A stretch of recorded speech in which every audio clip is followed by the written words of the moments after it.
আচ্ছা, দর্শকবৃন্দদের কাছে বিনীত অনুরোধ, যারা মঞ্চের বাইরে চেয়ারগুলো নিয়ে গেছেন তাদেরকে চেয়ারগুলো একটু ফিরিয়ে দিতে হবে, কারণ লাঞ্চ ব্রেকটা চলছে এই পাশে, কিছুজন লাঞ্চ সেরে নিচ্ছেন, তো লাঞ্চের জন্য চেয়ারগুলো প্রয়োজন। দর্শকবৃন্দদের কাছে বিনীত অনুরোধ, যারা মঞ্চের বাইরে চেয়ারগুলো নিয়ে গেছেন তাদেরকে অনুরোধ করছি চেয়ারগুলো ফিরিয়ে দেওয়ার জন্য।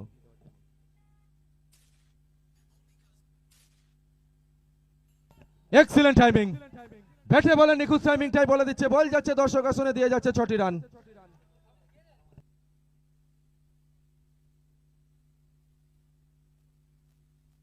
তো 7 ওভারের খেলা শেষ হয়ে গেল, এই ফাঁকেই 7 ওভার শেষে রান সংখ্যা পৌঁছে গেল 1 লাফে 67তে, 4 উইকেটের বিনিময়ে 7 ওভার শেষে 67, সারথি 11।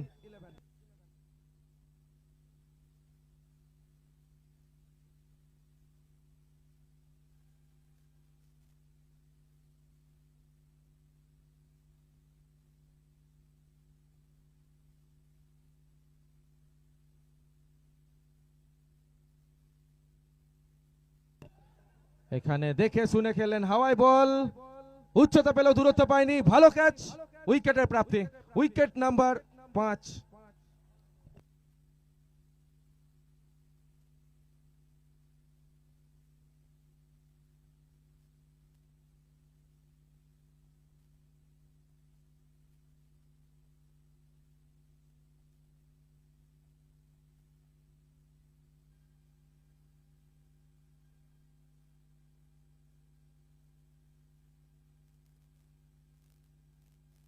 তো নতুন ব্যাটার হিসেবে 22 গজে যাচ্ছেন বিপিন দা।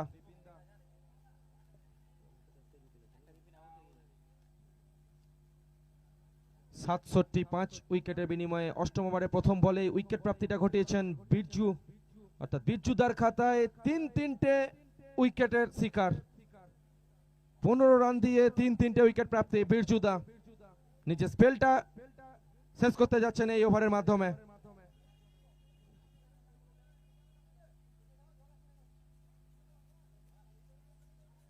আবারও হাওয়াই বল, আবারও উইকেট প্রাপ্তি ঘটবে, এক্ষেত্রে কিন্তু ফিল্ডার অব্দি ক্যারি হয়নি। খাতা খুলবেন বিপিন দা, একটি রান আসবে তার ব্যাট থেকে। স্ট্রাইকে আসছেন প্রদীপ দা, 2 বল থেকে 6 অপরাজিত রয়েছেন।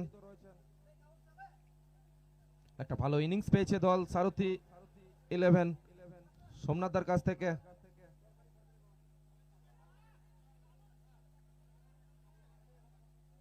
এখানে এক্সিলেন্ট ভাবে হাতের ভেলকিটা দেখালেন বিরজুদা, একেবারে ব্যাটারকে বোকা বানিয়েছিলেন এই মুহূর্তে। নিজের স্পেলটা দুরন্ত ভাবে করছেন, যেখানে নিজের স্পেলের অন্তিম ওভার করছেন, অর্থাৎ 3য় নম্বর ওভার করছেন। মাত্র 16 রান খরচ করেছেন, 3-3টে উইকেট প্রাপ্তি বিরজুদা এই ম্যাচে।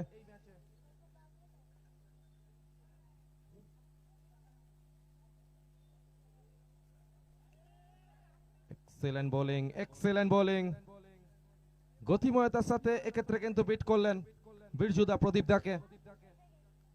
আর মাত্র 2টো বল এই ওভারের, নিজের স্পেলটা খতম করবেন।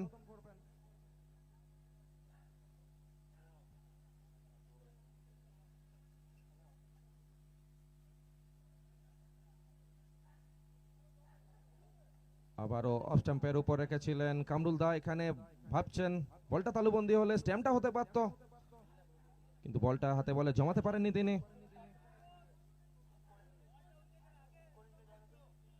68 উইকেটের বিনিময়ে পরবর্তী বলটা ওভারের অন্তিম বল।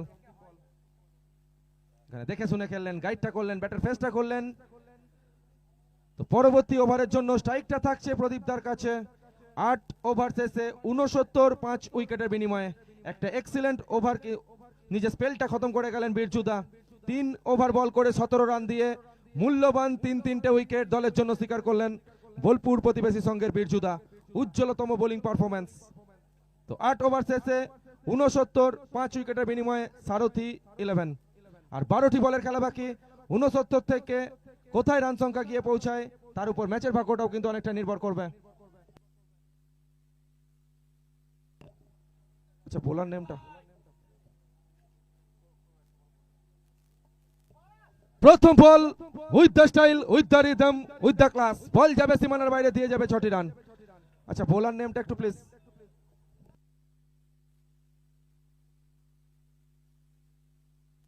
বিশু। আচ্ছা, বিশুদা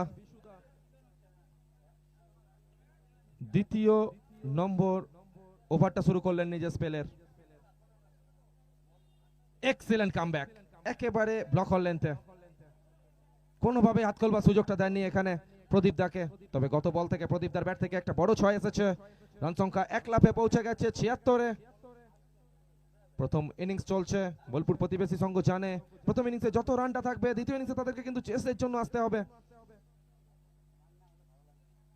তাই এই অন্তিম ওভারগুলো অত্যন্ত গুরুত্বপূর্ণ দুই দলের জন্যই। এরপরে আরেকটি ওভারে খেলা কিন্তু বাকি থাকবে। নবম ওভার চলছে, 76 5 উইকেটের বিনিময়ে।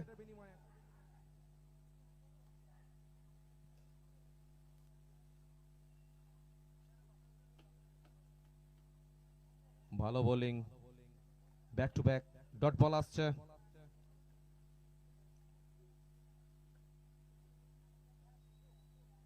নবমতম ওভারের আর দুটো বলের খেলা বাকি।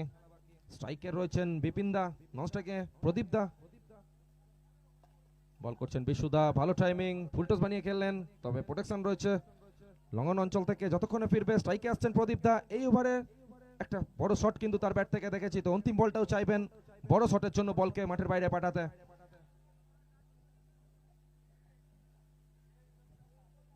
তো নবমতম ওভারের অন্তিম বল,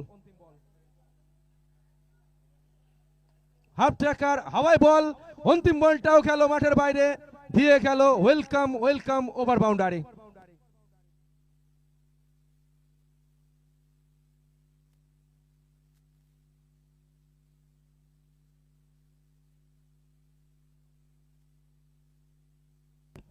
তো 9 ওভারে খেলা শেষ হলো। 9 ওভার শেষে 83 5 উইকেটের বিনিময়ে অন্তিম 6 বলের খেলা বাকি প্রথম ইনিংস। 9 ওভার শেষে 83 5 উইকেটের বিনিময়ে।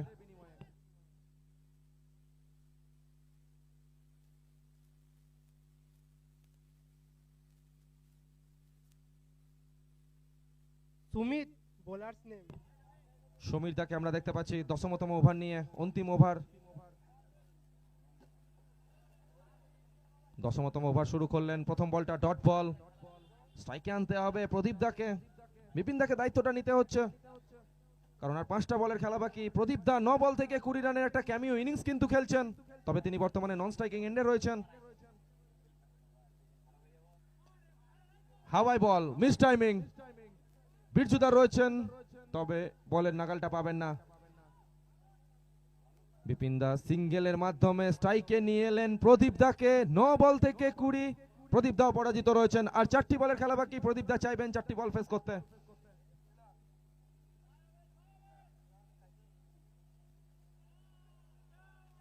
এখানে কামরুল দাকে পরাস্ত করে বলের ঠিকানা হচ্ছে দর্শক আসন। নোম্যান্স ল্যান্ড দিয়ে ওয়েলকাম ওয়েলকাম বাউন্ডারি, যেভাবে রান আসুক স্বাগত জানাবে এই মুহূর্তে সারথী 11।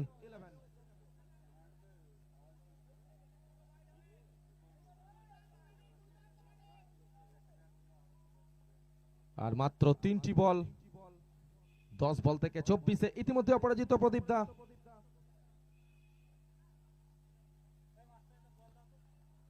ডট বল, তো দল পৌঁছেছে 88-তে, আর দুটো বলের খেলা বাকি, দুটো ম্যাক্সিমাম দলকে পৌঁছে দিতে পারে 100 রানে।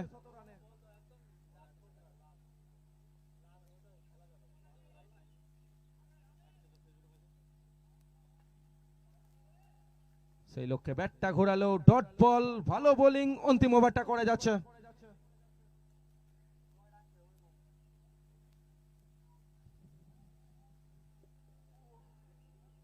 অন্তিম বল প্রথম ইনিংস। হাফ ট্র্যাকার ছিল, ডাউন দ্য গ্রাউন্ড খেলেছেন, ফিল্ডার ছুটছেন পেছনে, বলের নাগালটা পাবেন না।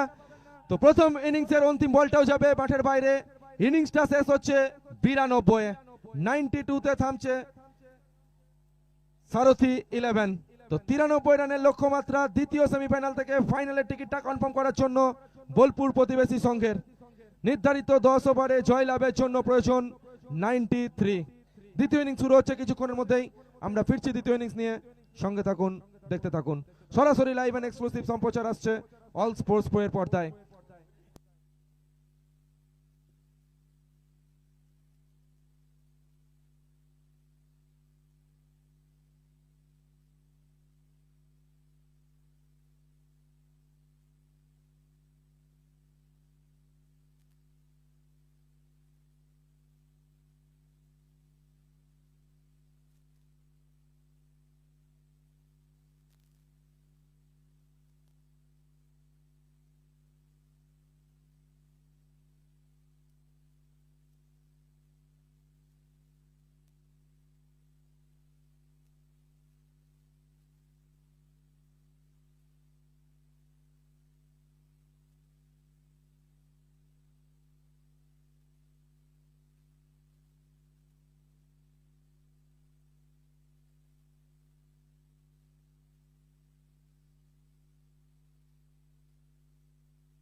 তো আমরা ইতিমধ্যেই আমাদের মধ্যে পেয়েছি সম্মানীয় আব্দুল সফি মহাশয় এবং সম্মানীয় দীপক রায় মহাশয়, বিশিষ্ট সমাজসেবী।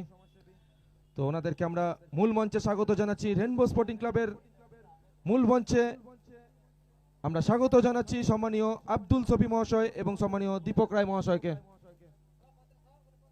যাদের উজ্জ্বল উপস্থিতির মাধ্যমে দ্বিতীয় সেমিফাইনালের দ্বিতীয় ইনিংসটা শুরু হবে। বোলপুর প্রতিবেশী সংঘের সামনে লক্ষ্যমাত্রা নির্ধারিত 10 ওভারে। সেমিফাইনাল থেকে ফাইনালের টিকিট কনফার্ম করার জন্য প্রয়োজন 93। ইতিমধ্যেই আমাদের মধ্যে উজ্জ্বল উপস্থিতি সম্মানীয় মোহাম্মদ আব্দুল সফি মহাশয় এবং সম্মানীয় দীপক রায় মহাশয়।